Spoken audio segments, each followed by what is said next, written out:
Good. Okay, we're going to get started, and I'll call the public meeting to order. We've got a record of attendance. Any declarations of conflict of interest? There's really only one thing on the agenda. I think we're all good, but if something comes up, you can declare at the time of the agenda item. Approval of agenda, any additions or deletions? So we have, under business, we have the presentation. So the CAO is going to play this for us and the folks. We've seen it before. And then under road trails designation bylaw, we have a list of folks that sent in, they're online. So a list of folks that sent in letters, whatever, I haven't read them through because they were still coming in. So after that, we'll do the comments from the public, and then I'll explain that part when we get there. So we're good to go. Looks like you're up. Okay. Thank you, Worship. So the reason we're here this evening is to hear from the public with regard to a new authority that towns and municipalities have in Nova Scotia, and that is to designate roads that we own as road trails. So there was an act that was passed, the Road Trails Act, Bill 273, and it was proclaimed earlier and received royal assent earlier this spring, April the 12th. And so now the town has a decision to make on whether or not to designate a road or several roads in the town as a road trail. So let me run through a quick overview of the Road Trails Act. I suspect a lot of people here, given the level of interest, may have looked this up online already and be familiar with it. But for those that haven't, this might be new information, and at the worst, maybe a quick refresher. So the town can designate a road as a road trail through a bylaw. So we can't just do it through a motion of council. It has to be a bylaw that receives 2 readings and public notification. So under the Act, a driver can operate an ATV, a dirt bike, or other off-highway vehicle on a road trail if they meet certain requirements. The driver must have a valid driver's license, not a learner's license, but a full driver's license, and have third-party liability insurance.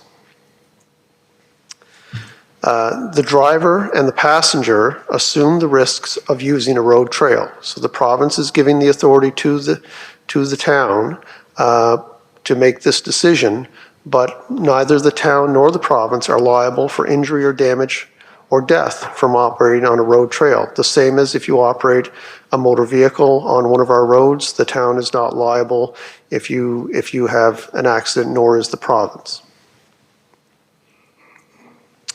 Sections 12 to 19 of the Act go through some of the requirements. So helmets and seat belts must be worn if the off-highway vehicle was originally equipped with a seat belt. Obviously, that wouldn't apply to things such as dirt bikes. Off-highway vehicles must have a headlight, and it must be turned on, and a red rear light and a left side mirror. Noise may not exceed the original manufacturer specification of the vehicle, and if there is no turn signals, the driver must use the standard hand signals that you would use if you're operating a bicycle. Sections 20 to 21 of the Act go through general operation requirements. So there's no driving in bike lanes if we have bike lanes on a street that is designated as a road trail. There's no towing. There's a maximum of 25 kilometers per hour speed limit. There's no operation more than 30 minutes after sunset or more than 30 minutes before sunrise. And there may be no passengers under the age of 9 years old. Sections 22 through 25 talk about no parking or otherwise blocking access or egress to a road trail. So at I guess we would call the trailheads, we have them for sake of argument, at either end of Water Street. Nobody, whether with an ATV or any other vehicle or what have you, may block a road trail access or egress. Drivers must travel in the same direction as traffic. They must ride in the roadway where shoulder is not possible, but as far to the right as possible. So many of the town streets don't have shoulders, they have curb, and so where there's curb, they must ride as far as they can to the right-hand side of the travel lane. They must drive single file and there is no passing. They must yield to traffic when entering a road trail. So coming off of a standard trail and getting onto a road trail, they must yield to traffic, the same as you would at any intersection. They must carefully move to the left side of the lane before making a left-hand turn. So if we considered a road trail that permitted a left-hand turn onto another road trail, that is a maneuver that riders would be expected to make, is to signal their intent to turn and carefully move to the left side of the lane prior to making the turn. Sections 26 to 30 are dealing with kind of what if there's an accident. So first and foremost, stop, give information, and provide assistance if required or if needed. If there's damage to an unattended vehicle, the onus is on the operator of the off-highway vehicle to make every effort to identify the owner and otherwise to inform the police of the accident. If there's injury, death, or damage over $2,000, the rider, the operator, is expected to provide a written report on the accident. There will be a provincial registrar appointed who will receive and manage reports of accidents where there's greater than $2,000 damage or injury or death. So the province has the intention through this act to keep statistics and keep track of what is happening as a result of designated road trails. So what authority does the town have in all of this? Because it's provincial law, we don't have the ability to override what authorities are provided to the town. So we may designate roads or parts of roads as a road trail. We can restrict the class of off-highway vehicles that are permitted to use the road trails within the town. We can restrict the time of day or year that a road trail can be used by certain classes of off-highway vehicles. We can prescribe a maximum speed up to 25 kilometers an hour.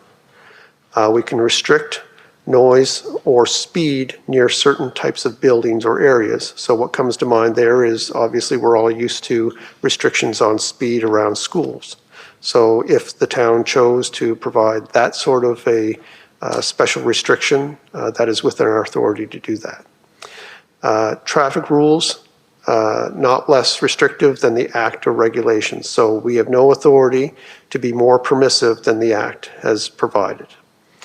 And of course, enforcement of the Act and bylaws is by peace officers, and as many of you know, the town of Yarmouth contracts our police services through the RCMP.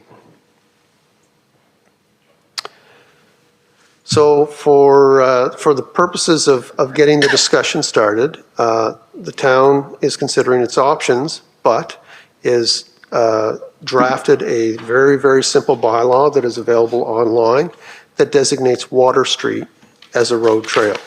Now, that bylaw has not been introduced to council yet at a formal meeting.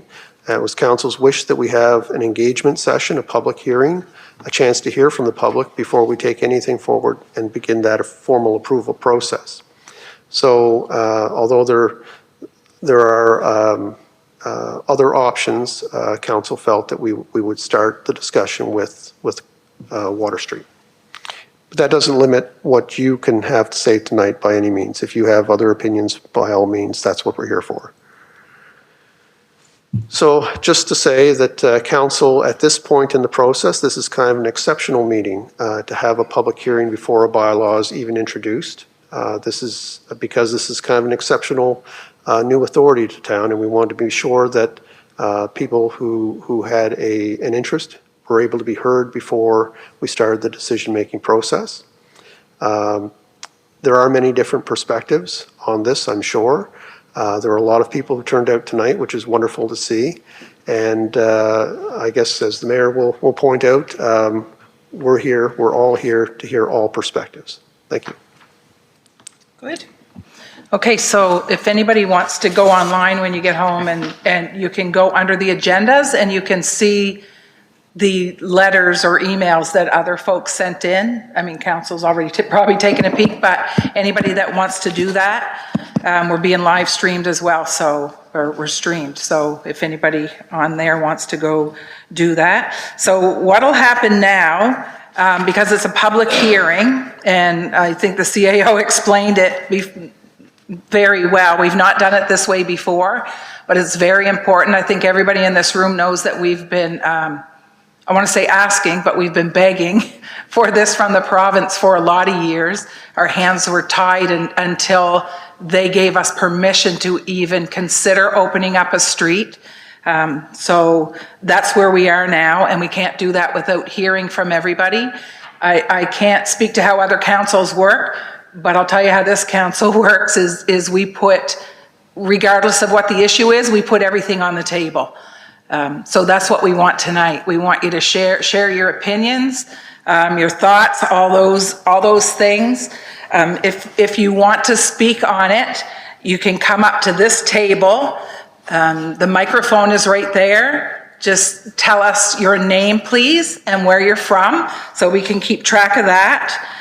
You'll have 5 minutes to share. There's a lot of people in the room. That's the only reason I think we can keep it condensed, but 5 minutes to speak.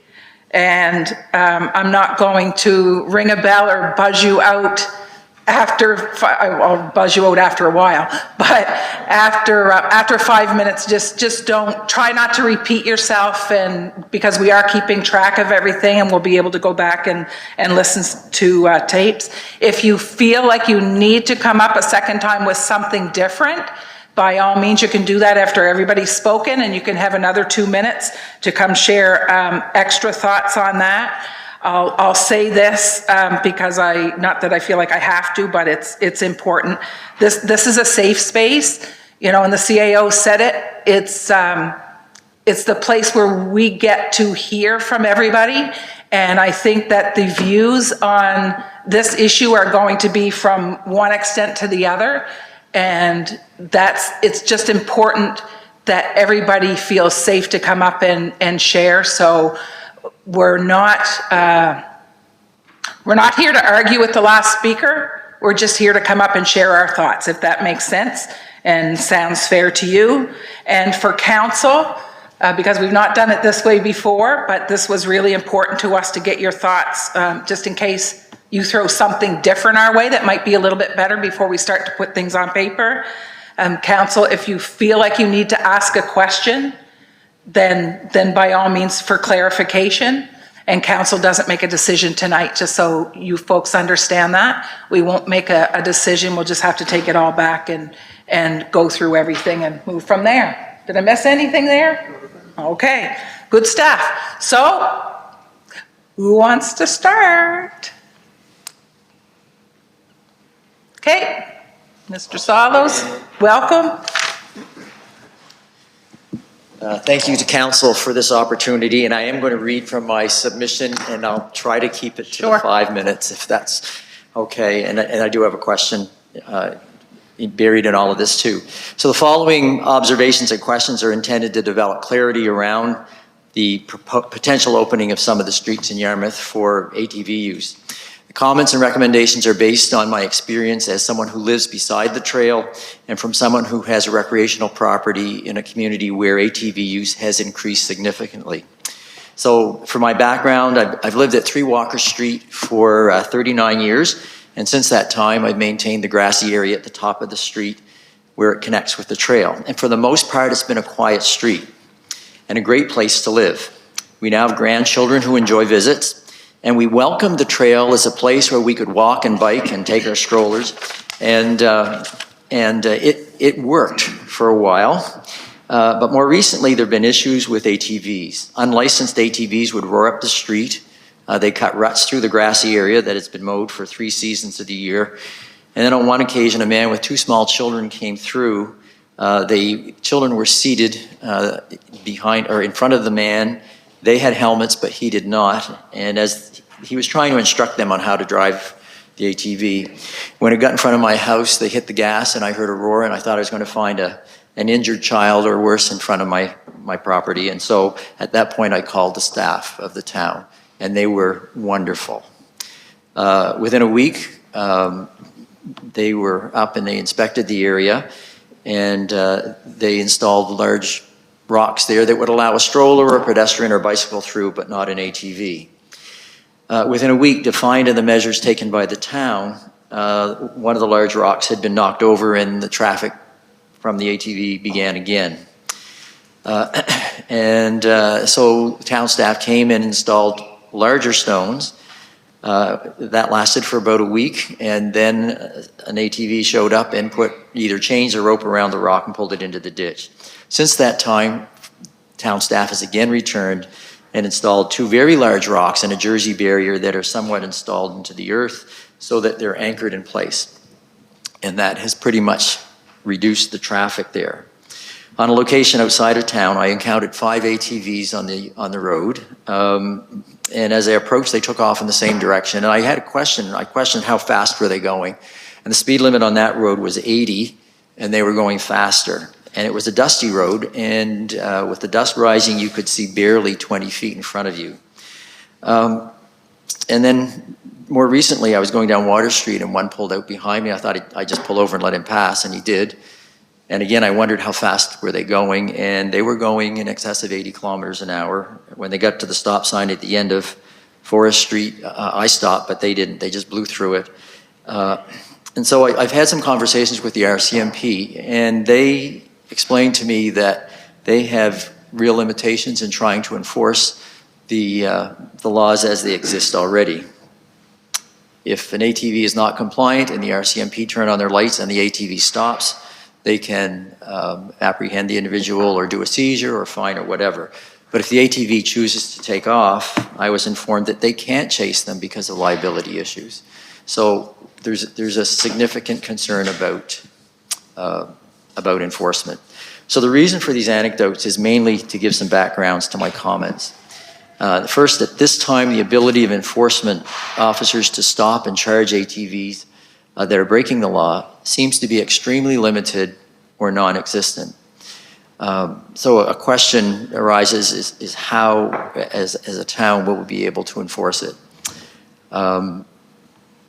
Perhaps our bylaw officer will need an ATV so they can go after them. I do know that Department of Lands and Forestry people or Natural Resources people do have ATVs, and when they can spread themselves out as thin as they need to be, they can go after them, but it is a challenge. Another concern I have is from the cans I pick up along the trail, it appears that consumption of alcohol is an issue, and that will be an ongoing safety concern. We have never had an issue with responsible ATV operators. I want to make that clear. Responsible ATV operators have used the trail with respect for noise, pedestrians, bikes, and all that. But more recently, it's been not uncommon to see more ATVs without licenses than with licenses. And I'm pretty sure that might be a concern for the ATV Association too. I don't want to speak for them, but I'm guessing it may be. Provincially, I think there are issues with ownership. If I sell my car to someone, there's a transfer of ownership that has to take place. And I'm not sure that that's happening with ATVs.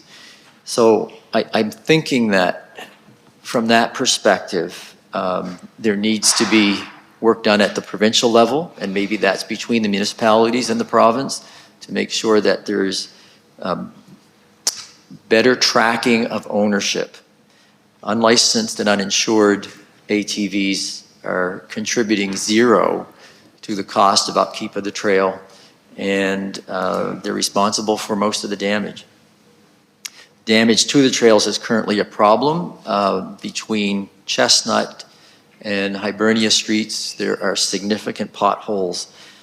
They fill with water when there's rain, and that pretty much makes the trail impassable for bicycles or pedestrians, in particular for people with mobility issues. Access to the trail is an issue. And because of that, now the ATVs are going around the holes when they're full of water and pushing the sides of the trail down into the ditch. Another concern is the noise level from many ATVs. And I noticed that it does say they have to be equipped with the exhaust systems that they came with. I'm either that's not the case with some that we're hearing, or those exhaust systems just aren't adequate. And again, it might mean some work with the province to address that.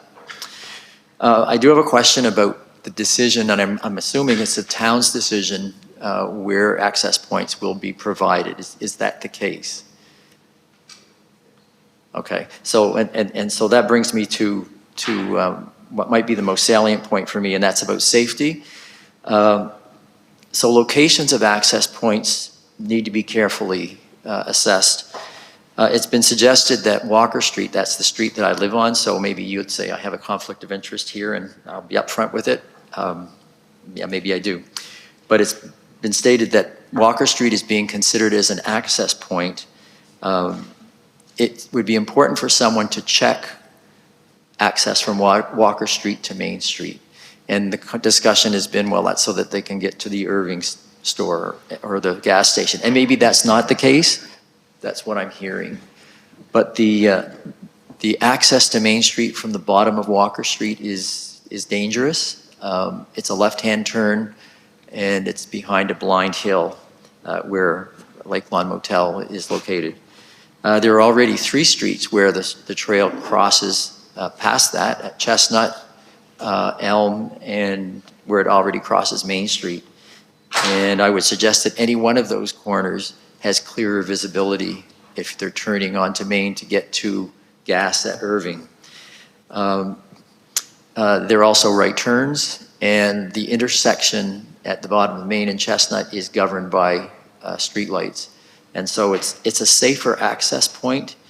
There have been accidents at the bottom of Walker Street because of that blind corner, and there will be others. But I'm suggesting there that if there's an access point, it might be wiser to look at one of the streets where Main is or where the trail is already crossing one of those streets. Pardon me? Are you almost done? I am. I know I'm talking a lot. So I guess from my perspective, I got some recommendations. So if the decision is made to allow street access for ATVs, it's going to be important to plan for enforcement of the conditions that are attached to the permission for ATVs, because right now, if the number of unlicensed ATVs on the trail is any indication, there's going to be work to do there. I'd say proceed with caution. If the request has been made to join the ends of Water Street or the ends of the trail by Water Street, then do that and take time to evaluate it before you open up other streets to ATV use. If there's a need to allow access to the Irving station for gas, look carefully at the access point that you're going to use. I'd say ask what lessons can be learned already from other communities that have piloted this. There's probably some good information there, and I would say that would be good information for council to use instead of having to recreate the wheel. A comment that was made to me was that while the ATV community and many businesses have been supportive in granting access, the residential community needs to be considered as well. And if the decision is made to go forward, take time to revisit it in the future, because it might need to be altered or tweaked. I noticed in the legislation, there were comments about the hours of the day that it would be open. At 11 o'clock last night, they were roaring by, so just saying. The conditions around noise levels, it's in the legislation. I'm sure it will be in the bylaw. But again, there's work to be done there. And again, work with the province to look at how adequate enforcement can be achieved, because right now it's a problem. And I guess the bottom line is, for me, we live in a special place, and the quality of life here and the ability of residents and visitors to enjoy life here is a huge part of who we are. We've been recognized nationally for the good things that we do, and I think that's something we need to protect. So if we're talking about opening the streets in the community, I think there's a potential there for that to have significant impact on how it feels here. And so my final comment would be proceed with caution. And thank you for the opportunity. Thank you.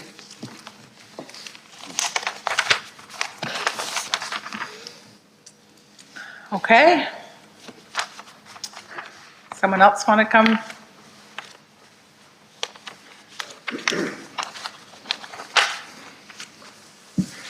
My name is John Ryan. I live in town, and I'm going to ask a couple questions on behalf of some responsible ATV owners. If the existing idea is to join the trail, rather than designate any other streets, would there be consideration to allow limitations on travel? For example, rather than having Parade Street, Stars Road, Cliff Street, Forest Street designated, an individual could travel a specified maximum distance to whether it be restaurant, fuel, accessing trail, or anything like that, would be the consideration. So people from out of town, for example, You can, but could drive into town whatever. and then rather be restricted to Water Street or having specified streets that they could travel, whether it be, 1.5 kilometer maximum distance from the trail to a restaurant, fuel station for their supplies, and then they have to go immediately back to access the trail at the nearest location. And number two, is the Maud Lewis Trail ever in consideration for ATV travel? Want to take a stab at those? I can't imagine policing that first one. The first one, I can address that. The specific authority that the Act provides us is to designate streets. So that's the way we have to approach it. I find your idea interesting, but we don't have that authority under the current legislation. As far as the Maud Lewis Trail goes, that is an active transportation trail. I'm not going to say anything is off the table. If you have an opinion on that, this is your opportunity to share it. It's just that trail, if it could be accessed from one of the other trails, would provide people an opportunity to travel, we'll say, to Stars Road if they wanted to access restaurant or gas. But then there would be no veering off except to get to whichever trailhead they're heading. That's all. Thank you. Thank you.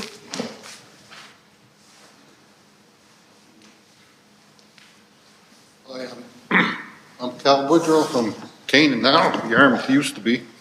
I'm wondering about the multi-use trail on the Haley Road. It says multi-use. Can we use that to get to the hockey rink, Stars Road? Currently, that is an active transportation trail, so it's like a sidewalk that you can use bikes and other non-motorized vehicles on, but this is Well, it's something to consider. this is your opportunity to share your ideas. Yes. Yeah. And Water Street, a couple of cameras would solve a lot of problems. I mean, you can ID who's doing the speeding and who's after hours. Good stuff.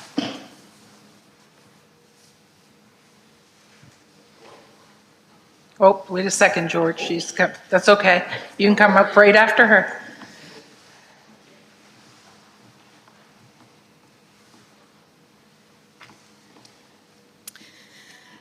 Your Worship, councillors, thank you for this opportunity to speak today.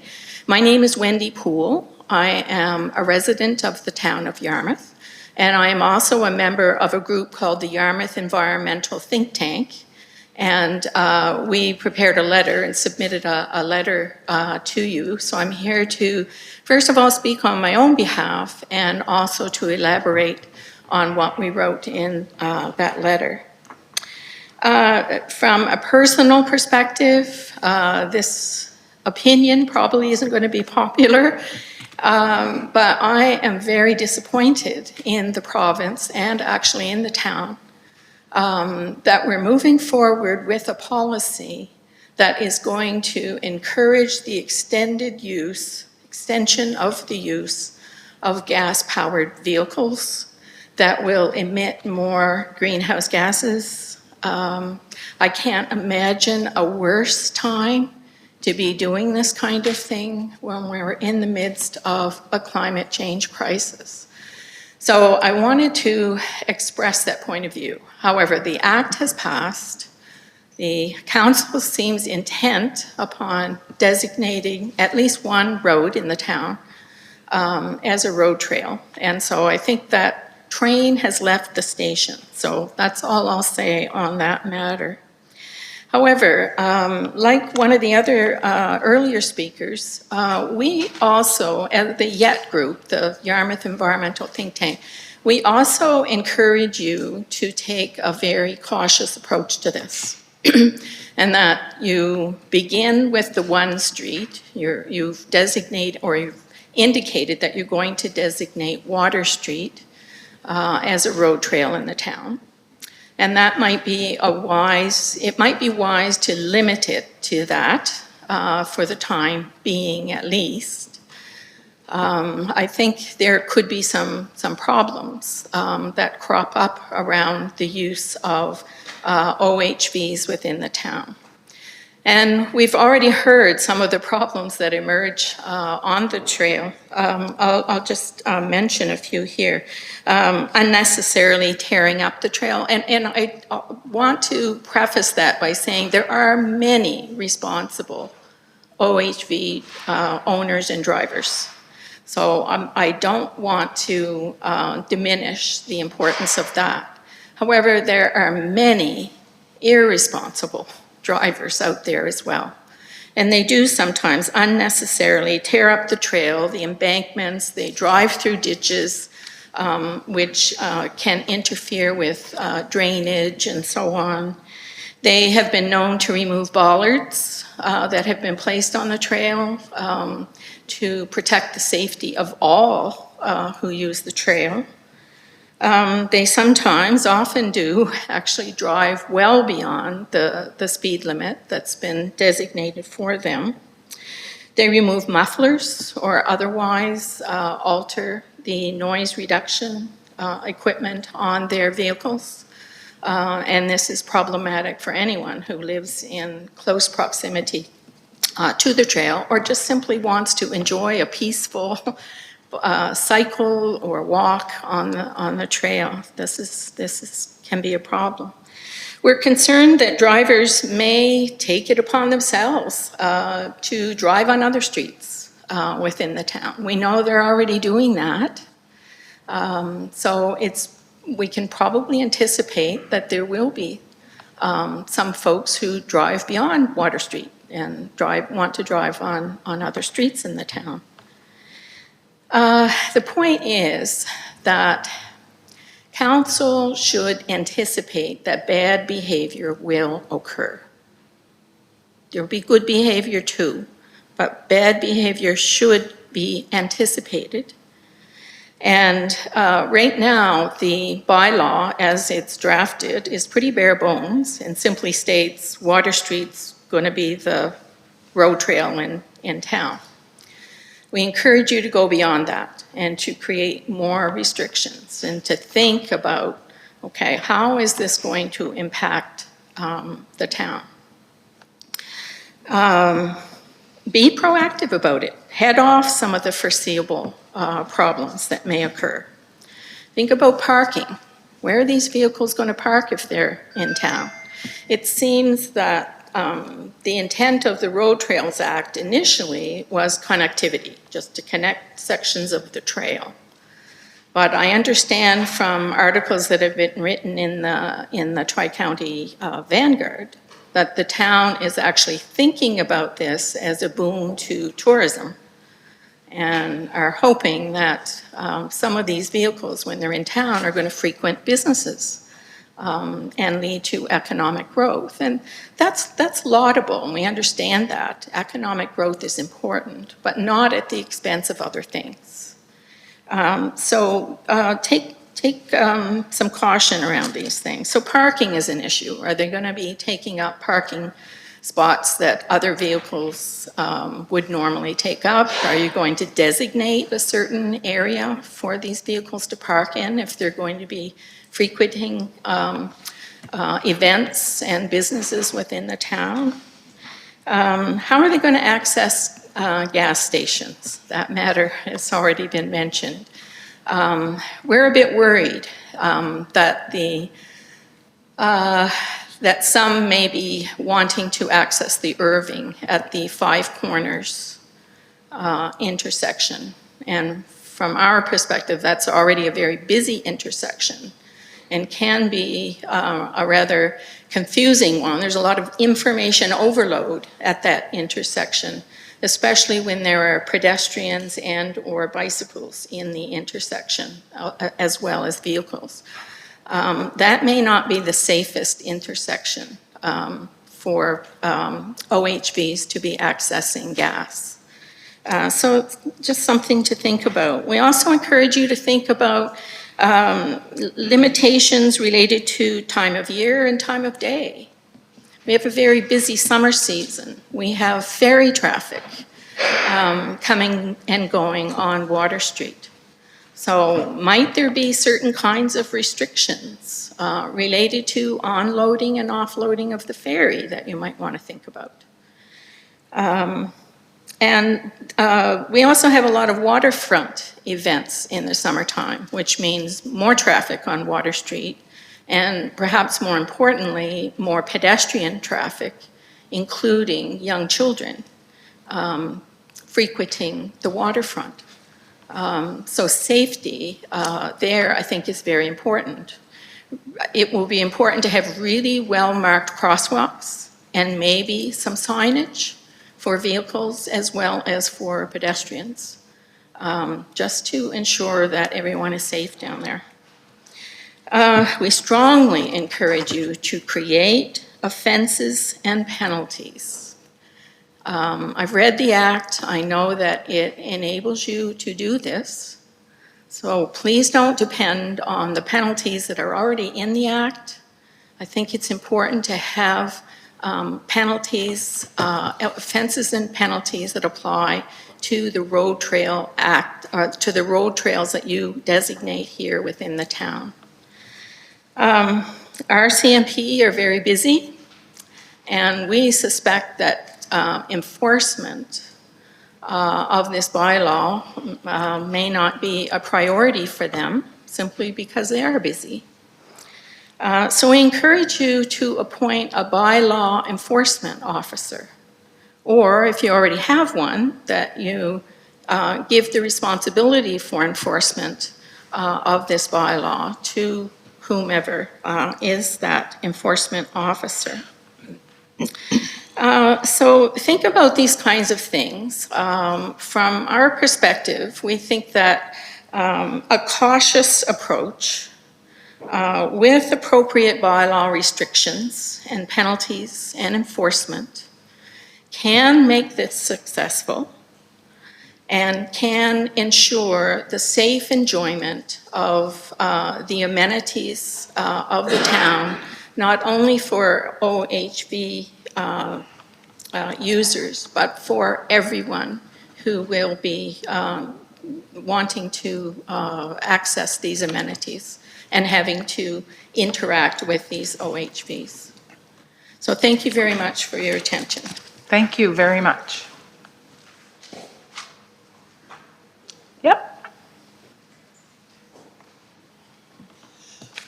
Okay, my name's George Eamon. I live in Gavelton.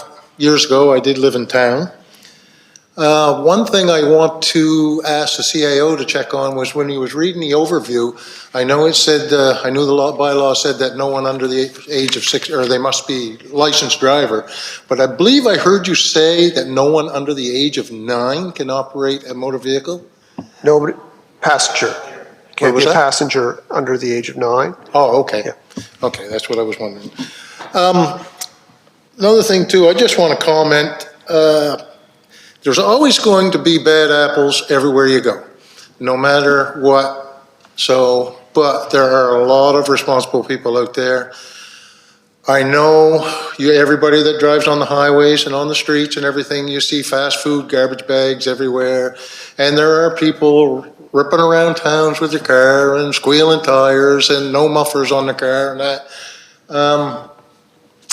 There'll be people in the future saying, well, okay, this is happening and stuff, we should shut them down and stuff. Well, do we shut the cars down and say, sorry, you're putting too much garbage on the road and that? Do we shut them down? No, we don't. It's been happening for years.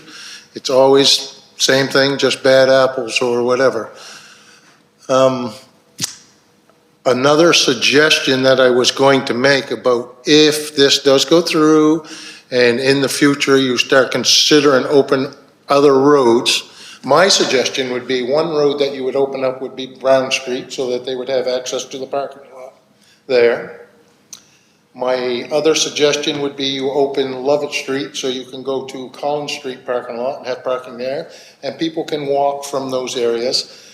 The questionable part is about benefiting Stars Road and that, and the only thing that I could see is they're going to be going by Tim Hortons and Wendy's anyhow, going through there. So maybe if you access up through there and go, you have access to gas there at the Ultramar, travel up Beacon Street. There used to be a road that went through from the end of Beacon that came out by Bumper to Bumper on Pleasant Street. Now maybe there would be a way then to access through there and go to the dirt parking lot that's in back of Pizza Delight and Subway. And then that way, that would give people a place to park and access to the malls and the restaurants and stuff there. Those would be my suggestion for the 3 places to open up if this does go through in the future. Thank you. Thank you.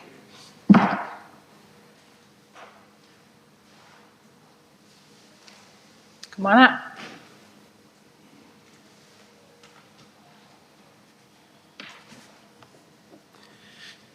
Thank you, Your Lordship, Council, staff. My name is Glenn Digdon, and I'm, to keep it all honest and above board here today, I'm a councillor with the municipality of Argyle. My comments that I'm expressing here today, though, are my own comments. I'm not expressing comments from the municipality of Argyle, although I do believe that we had sent a letter in as a council in support of traveling at least Water Street to get to, and the reason we're saying Water Street is I do ATV in myself, and it can connect us from one trail onto the trail that's going up towards what we call up the bay, up Metegan Way and up that way. I honestly feel as though it can work. Been some very good comments here before me. I believe with the right rules in place and the right regulations and them being enforced, that your responsible drivers will follow them and adhere to them. As far as the irresponsible drivers, whether you people as a council pass it or not, the irresponsible drivers are still going to be irresponsible. They're still going to be driving around town at all hours of the day and night with lights on, with no mufflers, with lights off, and speeding, whatever the case may be. So again, I personally am in for a route of some kind that could take us through the town of Yarmouth and at least connect us with the trails that's leading up towards Metegan Way and up that way, and back home. And back home. And I feel as though, yes, there could be some economic spin-off for the towns, and not only the town of Yarmouth, there may be people leaving Metegan and coming down towards Argyle Way or Barrington Way for the day, or vice versa.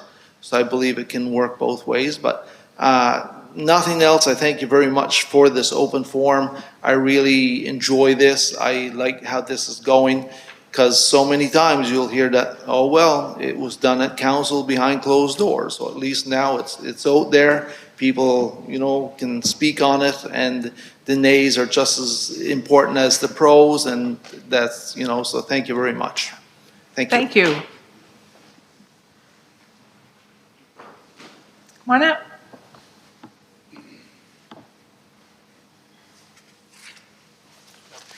Madam Mayor, Council, thank you for this opportunity. My name is J.P. Farron. I'm a resident here of the town of Yarmouth, albeit new resident. I've only been here a year. But however, I will try and keep my comments rather short. Question is, has there been a survey conducted to the potential affected residents and businesses along this route? No, not yet. Not yet? No. So we can expect one. All right, are we expecting a survey? Yeah, suggest the survey, and if you're suggesting the survey, she'll be written down. Excellent, thank you. It's already down, actually. Now, Water Street, I understand why the choice of Water Street. It's obvious. However, Water Street, from somebody coming in from another location, tends to be a rather social center, especially in the summertime. And there are lots of businesses and residences, not so much, but a lot of businesses, a lot of museums, a lot of restaurants along Water Street. And my question is, have alternate routes been studied other than Water Street? Nothing's been studied, per se. Nothing's been studied.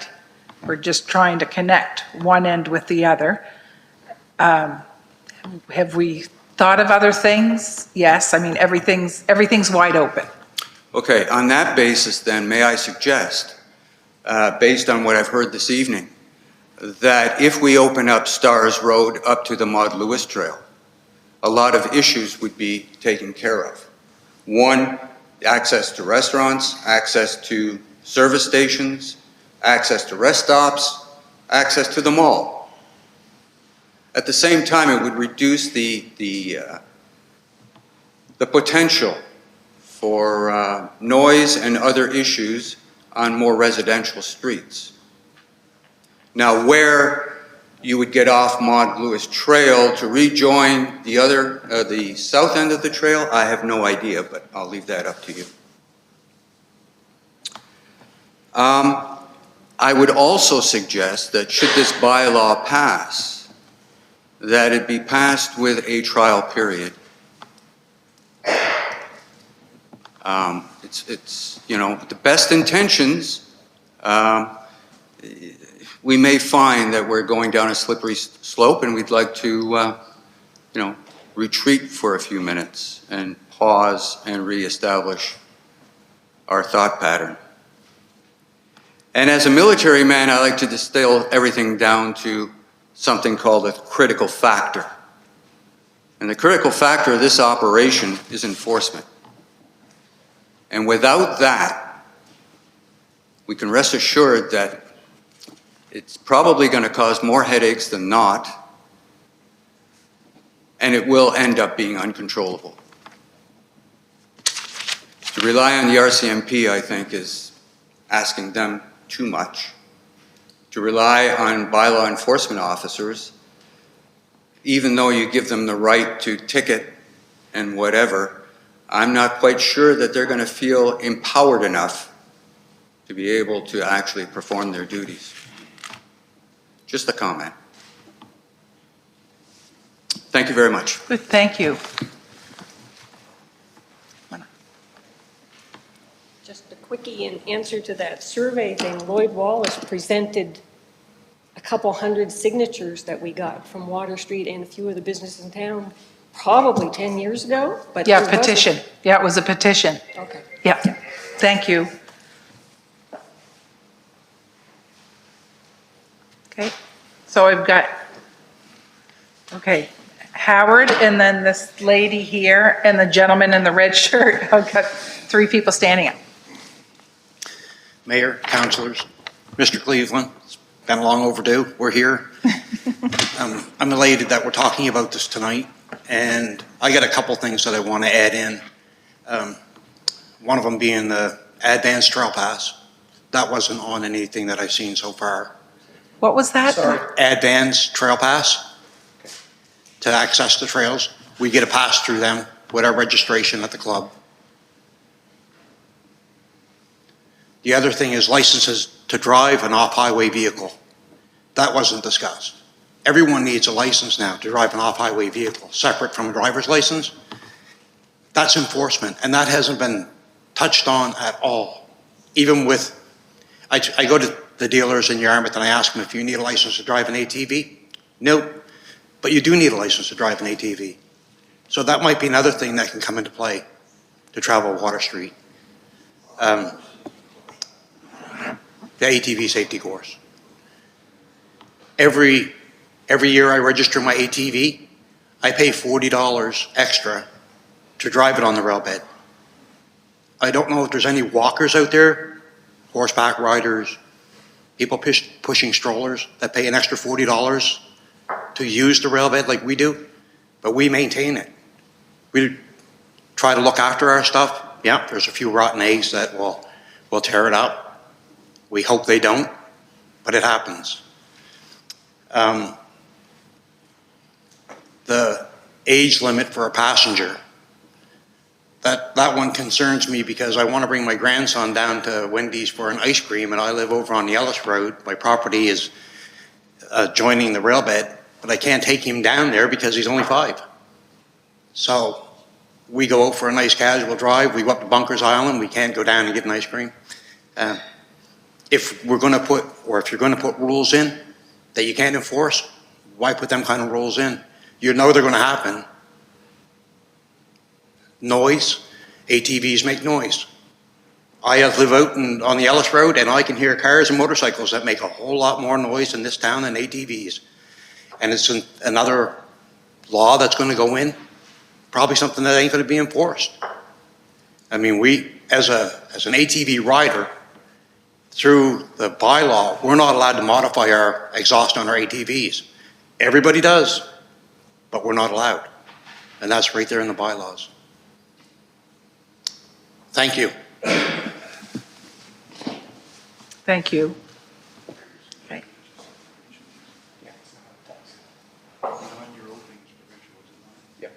Yeah, just so the 9-year-old, these are provincial. That is. As long as that's clear, we can't change that. That one we can't Yeah. change.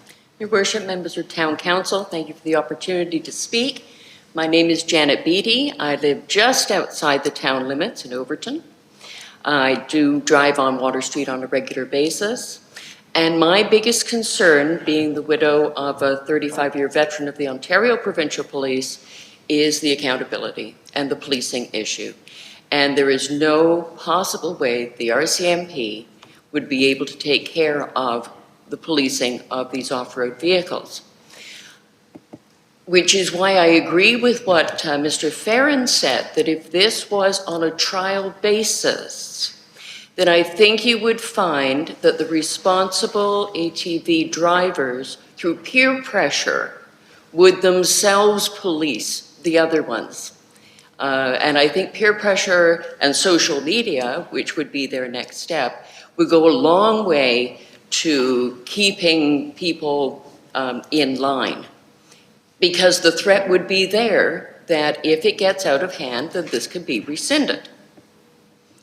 Far easier to pass something that has a finality to it, that is a temporary measure, a trial period, say 4 months, 5 months, 6 months, whatever the council chose.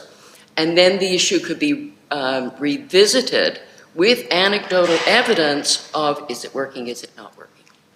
Okay, thank you for this opportunity. Thank you.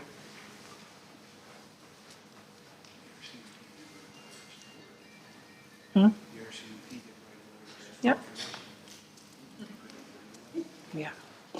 Yeah. Good evening, Mayor, Council. Thank you for being here tonight.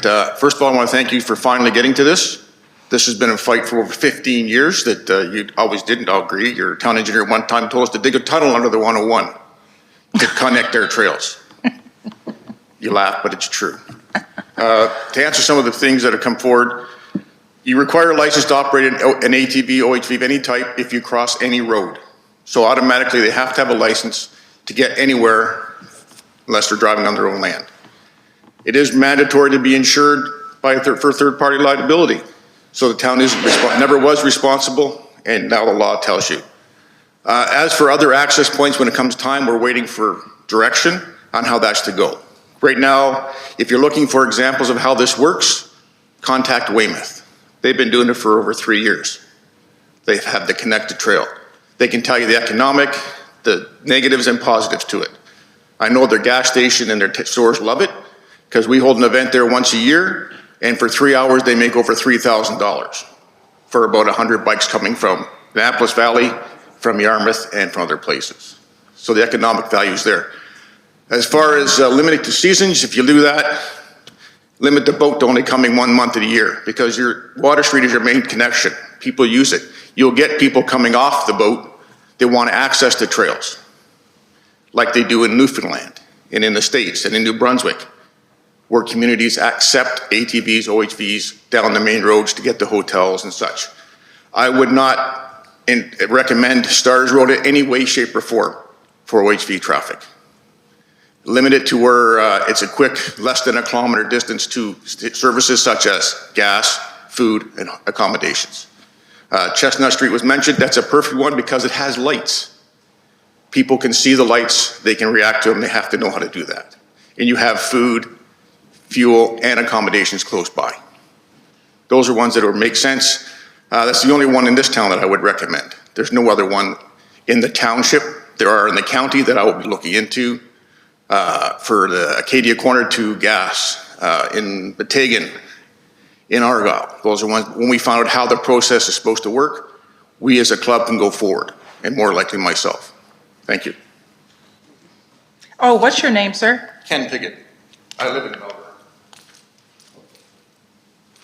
Okay.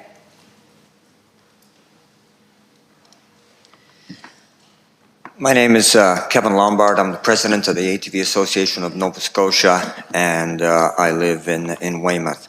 Having looked at the act, and I've ridden in Hampshire, I've ridden in Nova Scotia, obviously, Quebec and New Brunswick, I can say that this act is the most restrictive act out of all those places. All of those places are more lenient, and they work.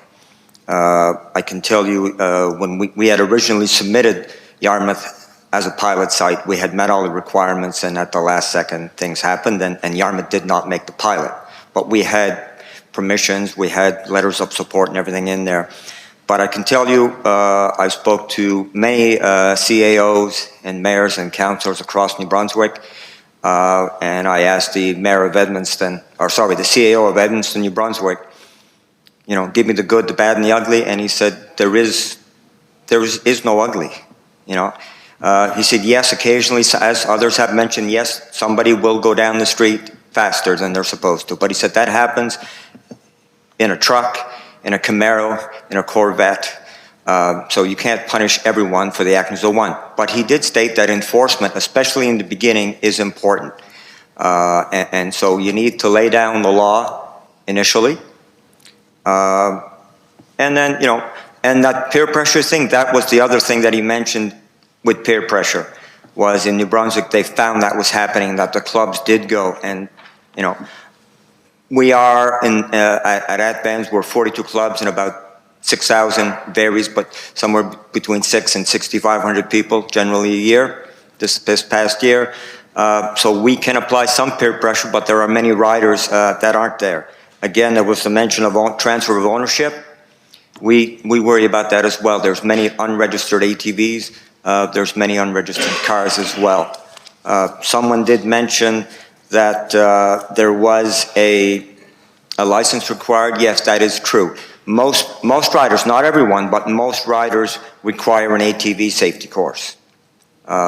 and the course is not just a safety course, it's also a course on teaching you the regulations, and that is a requirement. However, DNRR has been reluctant at times to enforce that to anyone that's over 25. Okay. Hopefully there's changes to the OHV Act down the road that will enable that to happen. Again, as many have said, you need a course. You need, someone mentioned an advance pass or a trail pass. That is required on certain properties. Okay, so a landowner might sign a land use agreement with us where we will indemnify that landowner for $5 million. One thing that you should be aware of is under the OHV Act, if I am riding on your property, Mahmood, and I break my back, it's my tough luck. You cannot be successfully sued unless you created a hazard, piano wire or a tank ditch or something like that. And the other thing is you cannot get prescriptive rights. So just using someone's trail does not give you the right to get like a squatter's right access. It is specifically prohibited in the OHV Act. So if any of you have a cottage and you'd like to get prescriptive rights across your neighbor, use a bicycle or use a car. You can get those rights that way. You cannot get them with an OHV, so that is not a concern. Let's see here. We've looked at the idea of the issue of mufflers. That is true. There are some machines that are allowed. One of the speakers said most riders do it. I don't believe that's correct. Some riders do, and we don't like those either. To my knowledge, DNRR does not even have a tester. And that's something that perhaps could be brought up to the provincial government. But this can work. I believe the people of Nova Scotia, I believe the people of Yarmouth are just as smart as the people in Edmundston, New Brunswick, or Corner Brook, Newfoundland.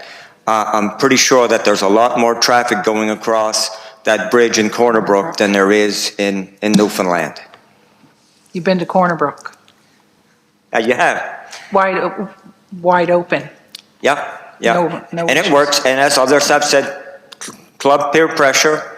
The more members we have, the more we can apply. In New Brunswick, you must have a club membership to ride on their managed trails, as well as Quebec and New Brunswick, PEI as well, right? We don't have that there, but maybe someday we will. And that our members, when something happens, if there's a closure of any type or an incident, if you contact us, we can send an email like that to all of our members that have an email address. So we would be willing to assist you in anything. If you need information, if you need anything from us, please don't hesitate to contact us. Thank you. Thank you.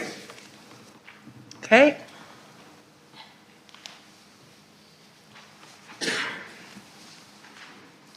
Thank you, Mayor, Council. My name is Ron Gowdy. I'm the president of Southwest Nova ATV Association, which is the Yarmouth Club. Unlike Kevin, he is the provincial organization. We are the local organization.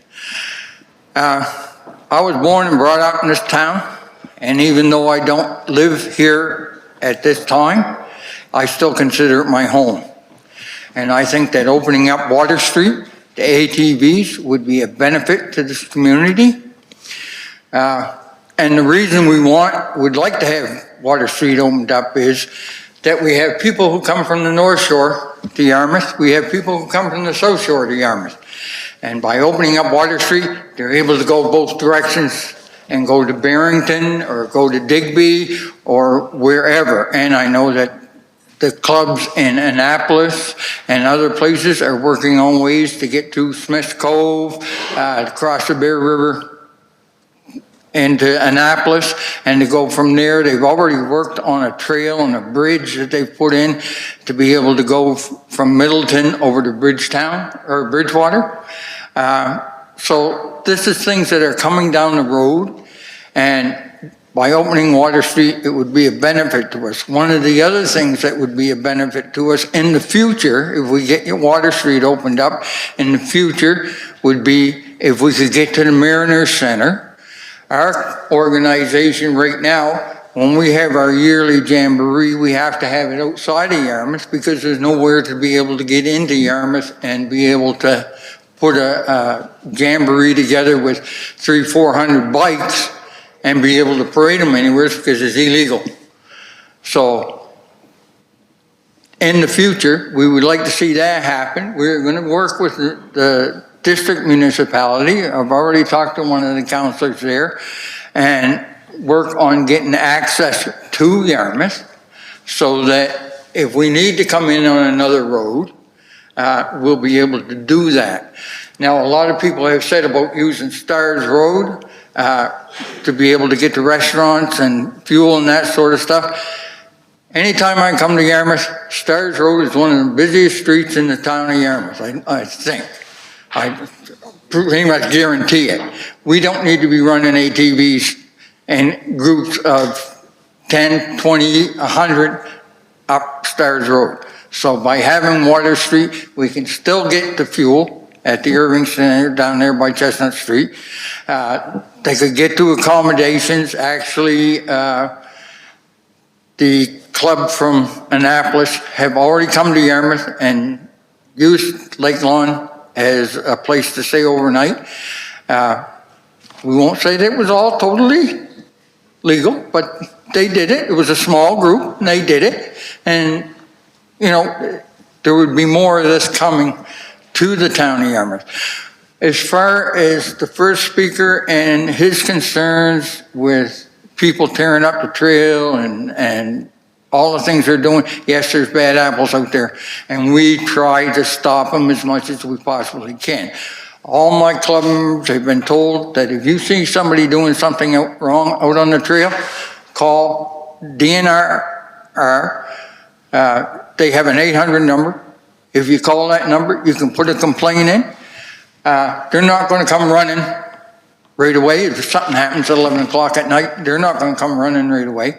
But if they get a stack of complaints enough, then their boss will tell them, okay, you got to go down and do something. They did this in Digby. For those who don't know, you can take the rail bed and cross the bridge that everybody calls the ATV bridge, but it's a multi-purpose bridge, and come up behind Walmart. There was people that were going through there. They were coming out of the McDonald's, cutting across the lady's property to go to the rail bed to go into Smith's Cove and stuff. They were tearing up her property and stuff. DNR got involved with it, started doing enforcement, seized a few bikes from riders, and it kind of cleaned that up a bit. I'm hoping the same thing will happen here. If you open up Water Street, that we will get some enforcement from the RCMP and DNR, and start having a few bikes seized, and people will start getting the idea, no, we're not supposed to be doing that. So that's basically all I have to say. I hope that this goes through, and I thank you very much for your time. Thank you.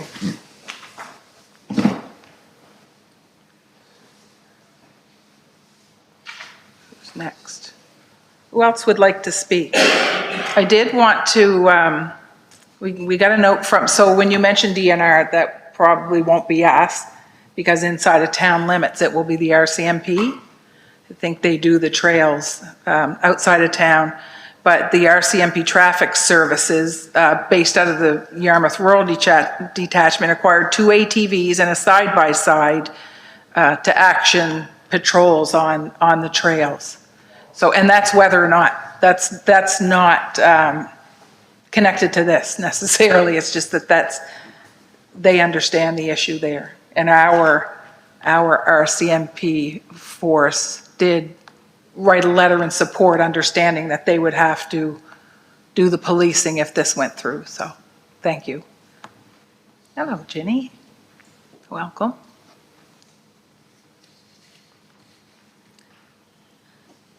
My name is Ginny Smith, and I don't live in Yarmouth. I've just worked in Yarmouth and supported youngsters in multiple ways.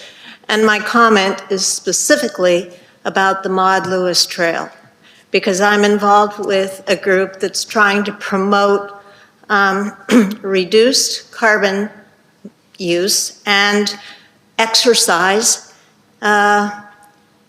specifically cycling and walking And the Maud Lewis Trail is one of those trails that is used by multiple people to walk.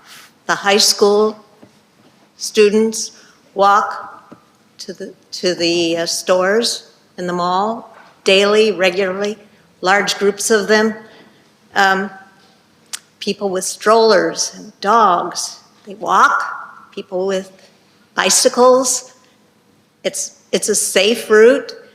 They can avoid Stars Road. They can avoid other intersections that are dangerous. So I think it would be a real, I don't want to say tragedy, but it could become a tragedy if you had ATVs traveling down the Maud Lewis Trail. Thank you.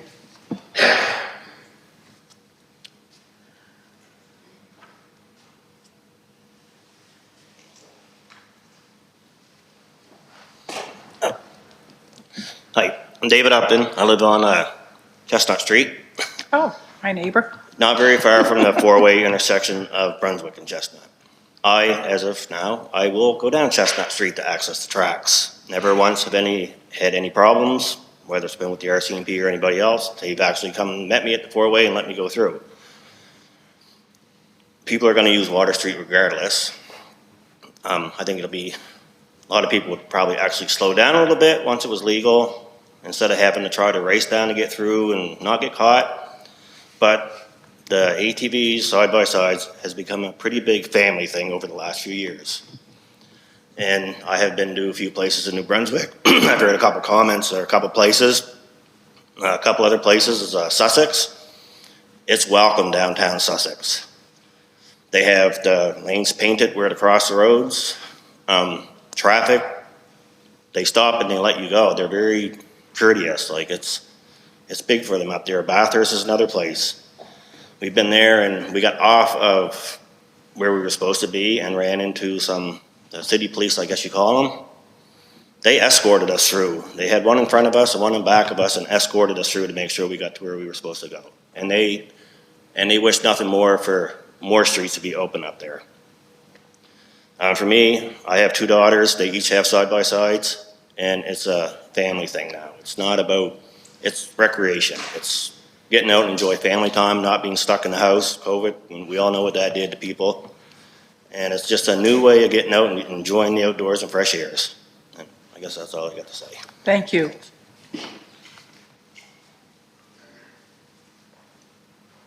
Anyone else like to share?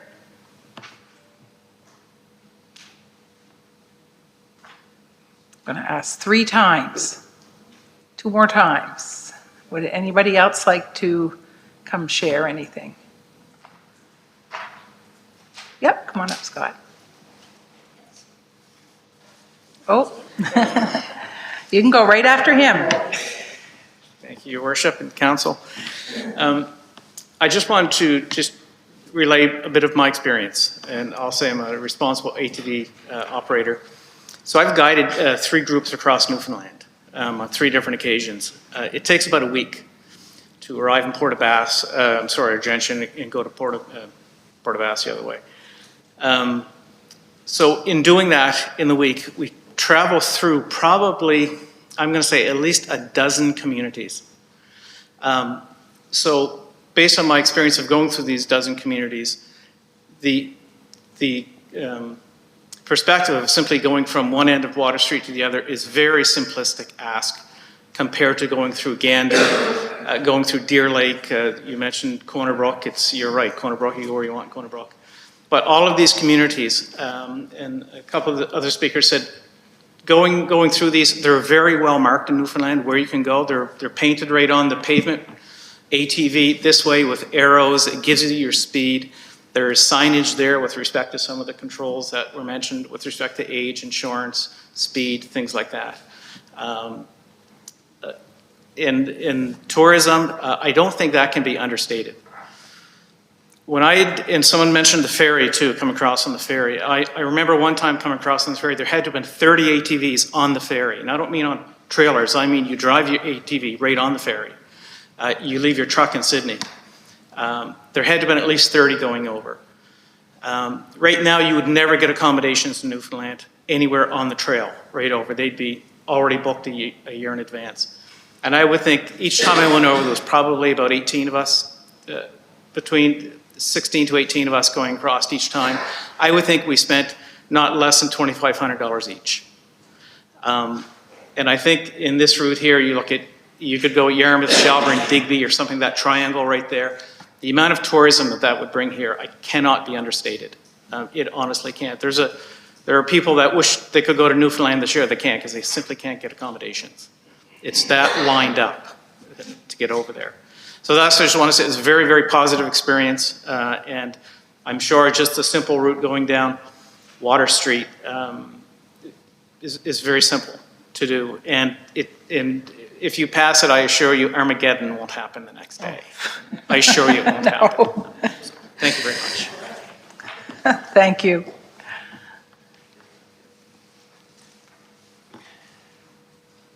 I guess I'm also here representing Yarmouth County Trail Development. Okay, and what's your name? Doll Doucette. And they've also worked 10 to 15 years on getting this done. A lot of work. And I've always supported it until the events recently. So I guess I'm just going to say proceed with caution and look at the rules that we do have to follow when you make up yours. Yes. Thank you. Okay, anyone else?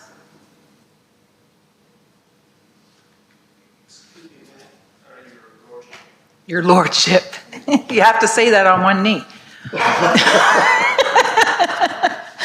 I tease Glenn. I have to tease Glenn all the time because he's a counselor. Could you just say what that lady just said before, please? Just still here. Oh.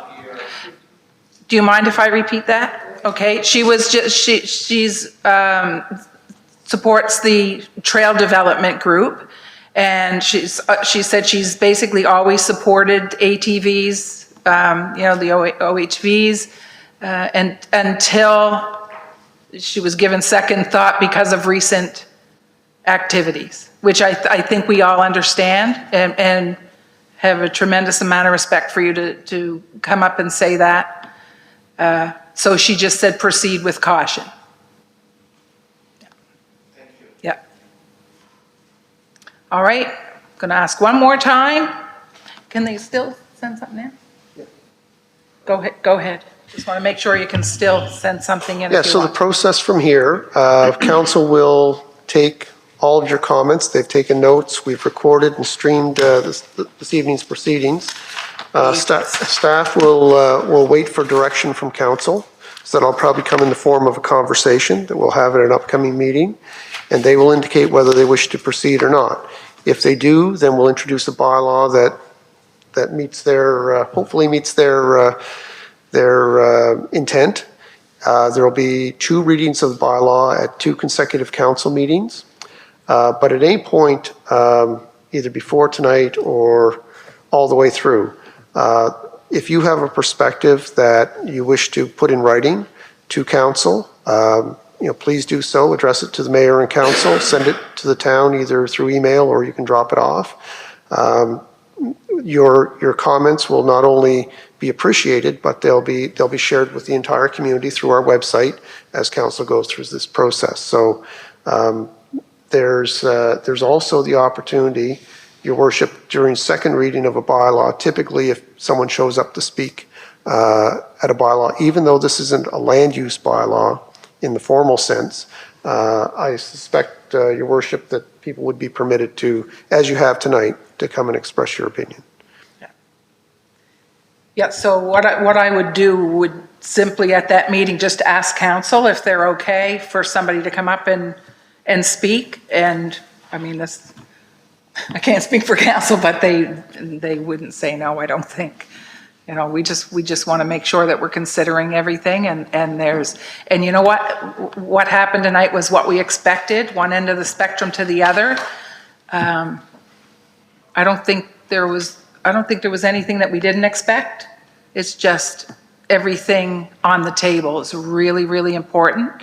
So if you go forward, you've got those precautions in place. If you don't go forward, you've got the reasons not to. It's just a thing to sort out. But on behalf of this council and our staff, I can't thank you enough for coming out. This is really, really important. I think we all learned a lot.